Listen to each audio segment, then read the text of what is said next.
కరీంనగర్, ఆదిలాబాద్, నిజామాబాద్, మెదక్ జిల్లాల బీజేపీ అభ్యర్థి విద్యావేత్త మల్క కొమ్రయ్యను ఆశీర్వదించండి. విద్యారంగంలోని టీచర్ల సమస్యలను చట్టసభల్లో గట్టిగా పోరాడుతాం. మొదటి ప్రాధాన్యత ఓటు వేసి టీచర్స్ ఎమ్మెల్సీగా గెలిపించండి. రీసెంట్గా కేంద్రం విశాఖ ఉక్కు పరిశ్రమకు 11,440 కోట్లు ప్యాకేజీ ఇచ్చింది సార్. సో అంతా కూడా స్వాగతించారు.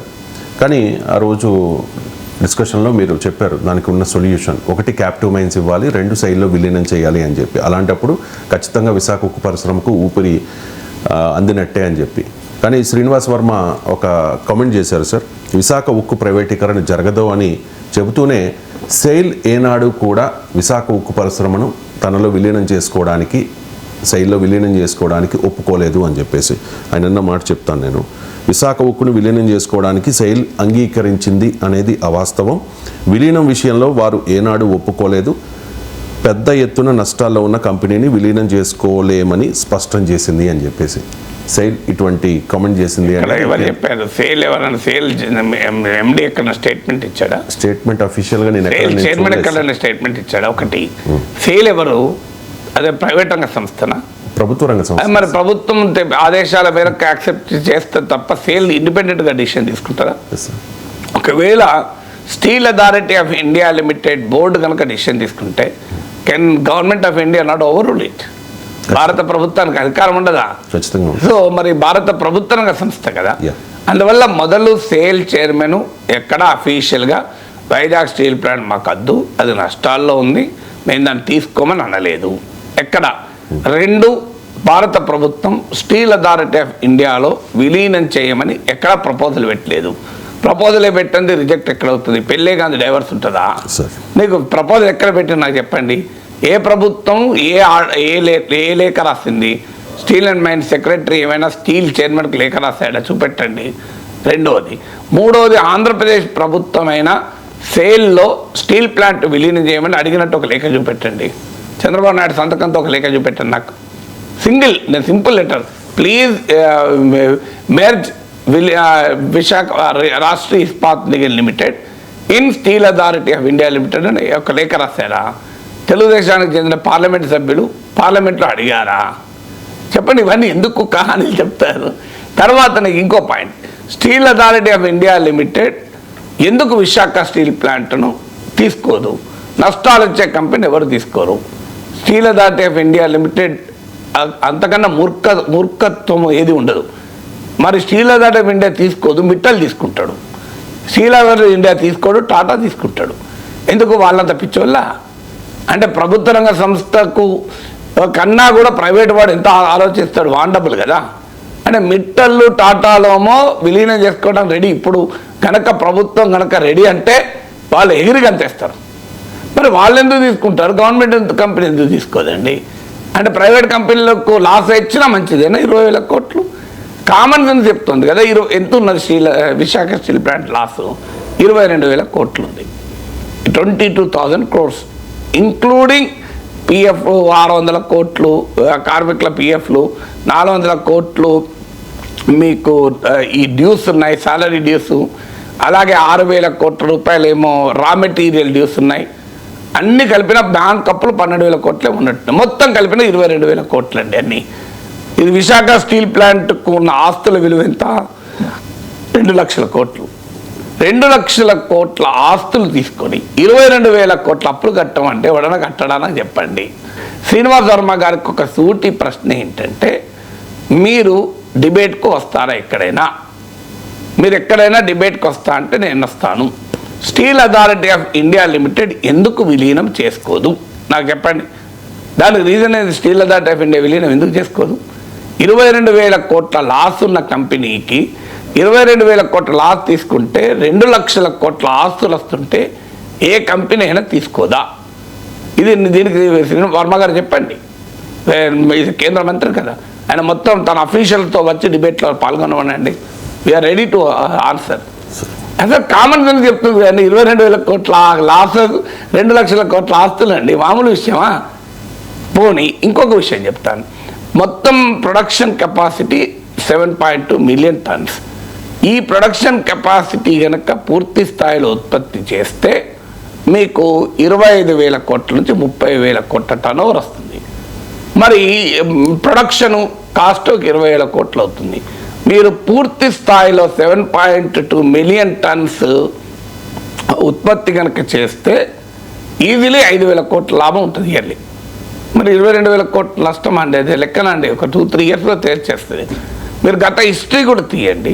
ఇది విశాఖ స్టీల్ ప్లాంట్ ఈ మేరకు నష్టాలని 2 ఏళ్లలో 3 ఏళ్ళలో తెచ్చుకోలేదు.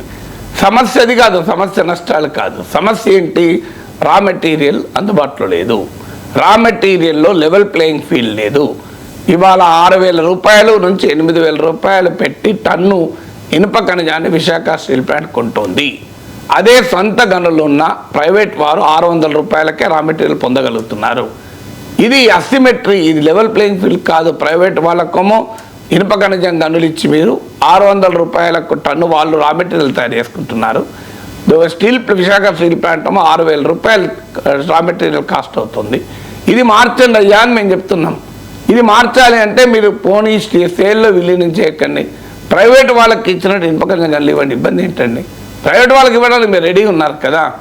ఆర్సరాల్ మిట్టల్ విశాఖలోనే నక్కపల్లిలో స్టీల్ ప్లాంట్ పెడతా అంటే ముఖ్యమంత్రి చంద్రబాబు నాయుడు వెంటనే ప్రైమ్ మినిస్టర్కి అప్పీల్ చేశాడు ఇనుప ఖనిజం గనులు ఇవ్వమని. స్టీల్ ప్లాంట్కి ఎందుకు ఇవ్వనండి ప్రభుత్వ రంగ సంస్థ? దాని మొదలు చెప్పండి. నాకు గుర్తున్నంత వరకు మైన్స్ మినిస్టర్ కూడా అయినా అనుకుంటా, స్టీలే కాదు, సబ్జెక్ట్ టు కరెక్షన్. మరి ఇవ్వడానికి అభ్యంతరం ఏంటి? ప్రైవేటీకరణ ఆగదు అంటున్నాడు. ఇక్కడ మరి కేంద్ర ప్రభుత్వ నిర్ణయం అయినా మారిందా? కేంద్ర క్యాబినెట్లో స్ట్రాటజిక్ సేల్, వ్యూహాత్మక అమ్మకానికి కేంద్ర క్యాబినెట్ నిర్ణయం తీసుకుంది. Cabinet committee and financial affairs economic affairs నిర్ణయం తీసుకుంది. క్యాబినెట్ నిర్ణయం వెనక్కు తీసుకున్నట్టు ఎక్కడైనా ఒక నోట్ చూపెట్టండి. మీరు పొలిటికల్ స్టేట్మెంట్లు ఎట్లా నమ్మాలి? మీరు భారతీయ జనతా పార్టీ చెందిన నాయకుడే కదా, మీ ఆర్థిక మంత్రి చెప్పారు కదా నిర్మలా సీతారామన్, లాభ నష్టాలతో సంబంధం లేదు, అమ్మడం అనేది మా ప్రభుత్వ విధానము. ఇది సాక్షాత్తు పార్లమెంట్లో చెప్పారు. Let finance minister give a statement in parliament, let prime minister give a statement in parliament. ప్రైవేటీకరణ అనే విధానాన్ని మేము మార్చుకున్నాము, విశాఖ స్టీల్ ప్లాంట్ ప్రైవేటీకరణ జరగదు అని చెప్పమనండి. క్యాబినెట్ నిర్ణయం చూపమనండి. వైజాగ్ వచ్చాడు మోడీజీ, ఒక్క మాట అన్నాడా వైజాగ్ ప్రజలకు? నేను మీకు హామీ ఇస్తున్నా విశాఖ స్టీల్ ప్లాంట్ను ఎట్టి పరిస్థితుల్లో అమ్మము అని చెప్పాల్సింది మోడీ కదా, వర్మ కాదు కదా. మోడీ వచ్చామో ఆ స్టీల్ ప్లాంట్ గురించి ఒక్క మాట మాట్లాడాడు. మోదీ 8న వచ్చారు సార్. ఈ డెసిషన్ ఈ ప్యాకేజ్ ఇచ్చింది 1 వీక్ తర్వాత. మరి మోడీ ఎందుకు చెప్పలేదు ఈ మాట? మోడీ ఎందుకు చెప్పడు అంటే మోడీ చెప్పడు, మోడీ మాత్రం మాట్లాడాడు. మోడీ చెప్పకపోయినా వర్మ చెప్పి నమ్మమంటారా? అంటే మోదీ చెబితే అదొక తర్వాత క్వశ్చన్ చేయడానికి అది ఆథెంటిక్ కదండి. మోడీ అది నిజమైతే మోడీ చెప్పడానికి అభ్యంతరం ఏంటి? అది నిజమైతే మోడీ చెప్తాడు. అసలు మోడీ ఇంకొక అవకాశం కూడా ఇయ్యాడు. ఎందుకంటే లక్షలాది మంది తెలుగు ప్రజలను, కోట్లాది మంది ఆంధ్రప్రదేశ్ ప్రజలను ఆనందింపరిచేటువంటి స్టేట్మెంట్ ప్రైమ్ మినిస్టర్ ఇవ్వకుండా ఊరుకుంటాడా అండి? అందుకని అవకాశం ప్రైమ్ మినిస్టర్ ఊరుకుంటాడు. అసలు వీళ్ళు కూడా ఇప్పిస్తారు ప్రైమ్ మినిస్టర్తో ఇప్పిస్తే దానికి వచ్చే గుర్తింపు వేరుంటుంది కదా. మీరు ఇప్పుడు శ్రీనివాస్ వర్మ చెప్తే వచ్చే వాల్యూ కన్నా ప్రైమ్ మినిస్టర్ చెప్తే దానికి ఎక్కువ వాల్యూ ఉంటుంది కదా. మరి దానికి ఎవరైనా ప్రైమ్ మినిస్టర్తో చెప్పిస్తారు. ప్రైమ్ మినిస్టర్ చెప్పడు, పార్లమెంట్లో స్టేట్మెంట్ లేదు, క్యాబినెట్లో తీసుకున్న నిర్ణయాన్ని ఉపసంహరించుకున్న ఎక్కడా చెప్పలేదు. కానీ ప్రైవేటీకరణ ఆగదు అని మీరు పొలిటికల్ ఉపన్యాసాలు ఇస్తున్నారు మాకు. పోనీ ప్రైవేటీకరణ ఆగకుండా స్టీల్ ప్లాంట్ నడపడానికి కావాల్సిన చర్యలు తీసుకుంటున్నారా? ఇనుప ఖనిజ గనులు ఇవ్వరు, మీరు సేల్లో విలీనం చేయరు. సేల్లో విలీనం చేస్తే ఇనుప ఖనిజ గనులు ఇవ్వాల్సిన అవసరం లేదు, ఎందుకంటే సేల్కే అడ్డగులు ఉన్నాయి. ఇనుప ఖనిజ 100 ఏళ్ళకు సరిపోయే ఇనుప ఖనిజ గనులు ఉన్నాయి. ప్రైవేట్ వర్క్ ఇస్తారు, పబ్లిక్ సెక్టార్ స్టీల్ ప్లాంట్కి ఇవ్వరు. మళ్ళీ నష్టాలు వస్తున్నాయని ఇప్పటి నుంచే ప్రచారం. నష్టాలు వచ్చే కంపెనీని ఎవడు విలీనం చేసుకుంటాడు అంటే ఇది ఏం చెప్పదలుచుకున్నారు? స్టీల్ ప్లాంట్ పిచ్చి కుక్క అని చెప్పదలుచుకున్నారు. తర్వాత కాల్చి చంపుతారు మీరు. మాకు తెలియదా ఇవి? ఇది జరిగిందే గత తతంగం ఇదే కదా. 11,000 కోట్లు ఇచ్చినా కూడా అది బాగుపడలే. ఏం చేయాలని? అమ్మేయాలంటారు. నేను అనే పాయింట్ అది అమ్మేద్దామని ఎట్లా అంటున్నారు? కొనేటోడు ఎవడు? మరి 20,000 కోట్లు నష్టం వచ్చే కంపెనీ ఎందుకు ఎవడు కొంటామని ముందుకు వస్తున్నాడు చెప్పండి. అంత విలువడు ఈ ప్రపంచంలో? 20,000 కోట్ల నష్టం వచ్చే కంపెనీని కొంటామని ఏ ప్రైవేట్ కంపెనీ వాడు వస్తాడండి? వాడు ఎవడన్నా విధవన వాడు అంత బుర్రలు ఎన్నోడా? అప్పులు 1% ఉంటే దాని ఆస్తులు 99 అంతే కదా. మీరు సింపుల్ మీరు చెప్పిన లెక్క కరెక్ట్. 2 లక్షల కోట్ల విలువైన భూములు ఉన్నాయి. పోనీయండి, నేను అనేది ఎక్విప్మెంట్, మిషనరీ ఇదంతా పక్క పెడదాం. ఫండమెంటల్ పాయింట్ 2 లక్షల కోట్ల రూపాయల విలువైన ఆస్తులు ఉన్నాయి. అప్పులు ఎంత? 22,000 కోట్లు. అంటే 100 రూపాయల ఆస్తి ఉంది, 1 రూపాయి అప్పు ఉంది.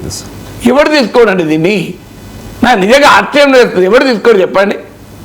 అలా ఒక 10 ఎకరాలు అమ్మినా వస్తుందండి 20,000 కోట్లు.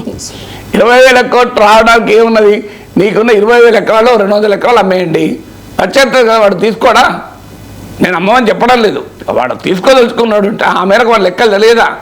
100 రూపాయల ఆస్తులుంటే 1 రూపాయి అప్పు ఉంటే కేంద్ర మంత్రి వచ్చి అది అప్పులున్న కంపెనీ నన్ను ఎట్లా విలీనం చేసుకుంటారని అడిగితే మీరు ఎవరిని బదనాం చేయదలుచుకున్నారు? అప్పులు మాత్రమే ప్రస్తావిస్తూ ఉన్నారు. ఆస్తులు ఎందుకు ప్రస్తావించారు? కరెక్ట్, మీరు అడిగిన పాయింట్. అప్పులు మాత్రమే ప్రస్తావిస్తున్నారు, ఆస్తుల గురించి ఎందుకు ప్రస్తావించరు? ఎవరైనా ఒక మనిషి చెప్పిన అప్పులు చెప్తారు, ఆస్తులు చెప్తారు కదా.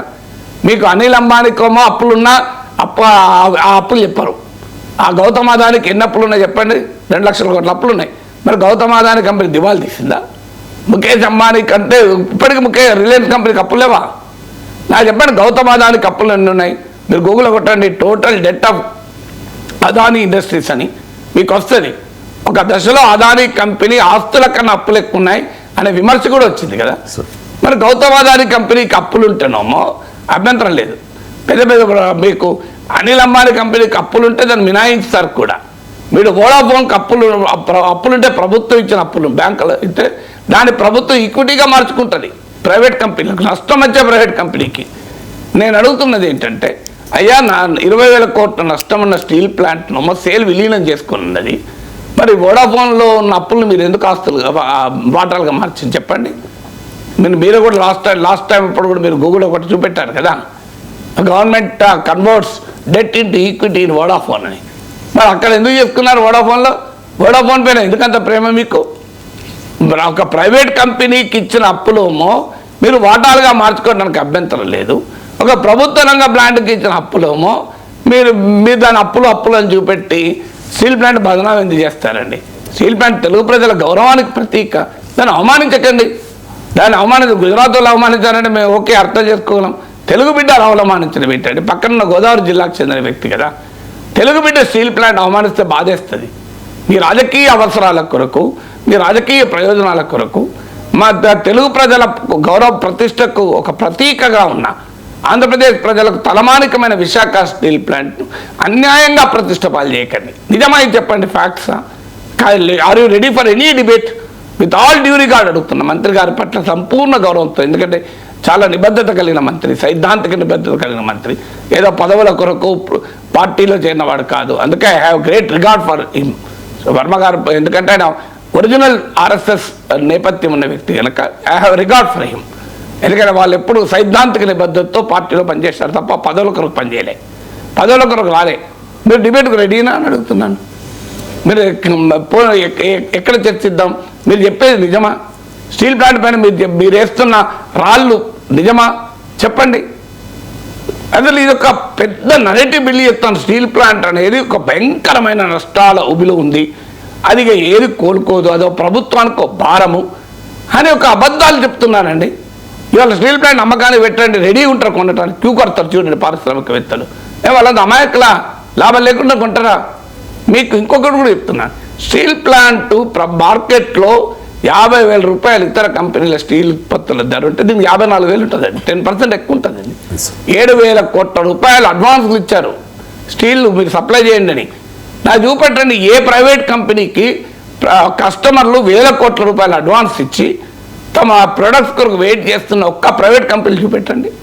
ఎందుకు మాట్లాడతారండి? అందువల్ల స్టీల్ ప్లాంట్ అన్యాయం చేయకండి, బదనాం చేయకండి.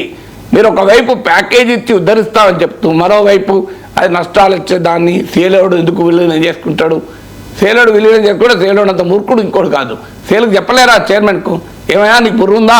2 లక్షల కోట్ల ఆస్తి నీకు వస్తుంది, నువ్వు ఇచ్చేది నీకు ఎంత 20,000 కోట్లే కదా అప్పులు. మరి సేల్కి ఏమైనా అప్పులు కట్టలేని కెపాసిటీ ఉందా? ఇది వెరీ బిగ్ కంపెనీ. సో ఇది massive company. Production 7.2 million ton production add అవుతుంది. ఇప్పుడు సేల్ విస్తరించాలనుకుంటుంది. వికసిత భారత్లో భాగంగా 30 million tons production, steel production పెంచాలని ఆలోచిస్తున్నాం. మరి బ్రహ్మాండం కదండి ఇది. నీకు ఆల్రెడీ ఎదిగొచ్చిన కొడుకు కలిసి వస్తున్నాడు కదా. నీకు కొత్తగా ప్లాంట్ పెట్టి ప్రొడక్షన్ చేయడం కన్నా ఆల్రెడీ ప్రొడక్షన్ చేస్తున్న కంపెనీ రెడీగా ఉంది కదా, తీసుకోవచ్చు కదా. అందువల్ల ఇలాంటి అబద్ధాలు చెప్పి నేను డే 1 చెప్పాను, ఈ ప్యాకేజ్ అసలు ఉద్దేశం స్టీల్ ప్లాంట్ను బాగు చేయడానికి కాదు. అసలు ఉద్దేశం ఏంటంటే ఇన్ని వేల కోట్లు ఇచ్చినా స్టీల్ ప్లాంట్ కోలుకోదు, ఇది నడవదు, ఇది బాగుపడదు, ఇది ప్రభుత్వానికి భారము అని ముద్ర వేసి ప్రైవేట్ వాళ్ళ కారు చౌకగా అమ్మే ఒక కుట్రలో భాగం ఇది. అందుకే నేను డే 1 చెప్తాను. ఇప్పుడు మీకు బయటపడుతుంది కదా, స్టార్ట్ అయింది కదా, మీరు ఒకవైపు 11,000 కోట్లు ఇచ్చారు, బాగు చేస్తామంటున్నారు, బ్రహ్మాండంగా నడిపిస్తామంటున్నారు, లాభాల్లో నడిపిస్తాం, మేము ఫుల్ ప్రొడక్షన్ చేస్తాం అంటారు. మొదలు పెట్టారు స్తోత్రం, ఇక ఆశీర్వచనం మొదలు పెట్టారు. 20,000 కోట్ల నష్టం ఉన్న కంపెనీ ఎవడు కొంటాడు, ఆ సేలోడు ఎందుకు తీసుకుంటాడు అంటూ ఇక మొదలు పెట్టారు. లాస్ట్కి ఎక్కడికి పోతుంది ఇది ఒక భారం, దీన్ని అమ్మిపడేయండి కారు చౌక. ఎందుకంటే అదాని ఉంటాడు రెడీగా, మిట్టలు రెడీగా ఉంటాడు, మనోడు ఏమున్నది మన క్రోని 2 లక్షల కోట్ల ఆస్తుల్ని 20,000 కోట్లకు 10,000 కోట్లకు కారు చౌక కొనేసుకొని వెళ్ళిపోతాడు. కావాలని ఇక రాయితీలు ఇస్తారు. ఎయిర్ ఇండియాకి ఇవ్వలేదు, టాటాకు తక్కువ రాయితీలు ఇచ్చారా? చెల్లించింది 2,000 కోట్లు కూడా చెల్లించలేదు టాటా. కొన్ని వేల కోట్ల రూపాయల ఆస్తి ఎయిర్ ఇండియా దక్కింది. ఇప్పుడు దీన్ని కూడా అలాగే చేయబోతున్నారు. వ్యూహాత్మక భాగస్వామ్యం అంటే అదే, వ్యూహాత్మవాదం అంటే ప్రైవేట్ని తీసుకొచ్చి వాళ్ళకి అప్పచెప్పడం, కారు చౌకగా అప్పచెప్తారు. మీరు చూస్తుండండి. ప్రజలు కనుక చైతన్యవంతులై దీన్ని ఎదిరించకపోతే విశాఖ స్టీల్ ప్లాంట్ను ఎన్ని రకాలుగా బదనాం చేయాలో ప్రభుత్వంలో ఉన్నవారే బదనాం చేస్తారు, ప్రతిపక్షాలు కాదు. సాధారణంగా ప్రభుత్వం పైన ప్రతిపక్షాలు బదనాం చేస్తాయి, ఇక్కడేమో ప్రభుత్వ రంగం పైన ప్రభుత్వమే బదనాం చేస్తుంది. మీరు హిందుస్థాన్ ఏరోనాటిక్స్ లిమిటెడ్ ఇలాగే బదనాం చేసి అనిల్ అంబానీ, ఊరు పేరు లేని అనిల్ అంబానీకి రాఫెల్ కాంట్రాక్ట్ ఇవ్వలేదా? హెచ్ఏఎల్ పైన ఇలాగే బదనాం చేశారు. అది తేజస్సు, సికోయ్ లాంటి యుద్ధ విమానాలు తయారు చేసిన కంపెనీ అది. దాన్ని పట్టుకొని పనికిమాల కంపెనీ అని చెప్పి అనిల్ అంబానీ ఊరు పేరు లేని డిటర్జెంట్లు కూడా తయారు చేయలేనాడు. 50,000 కోట్ల అప్పులు చేసాడు తప్ప అనిల్ అంబానీ సక్సెస్ చేసిన ఒక్క కంపెనీ లేదు.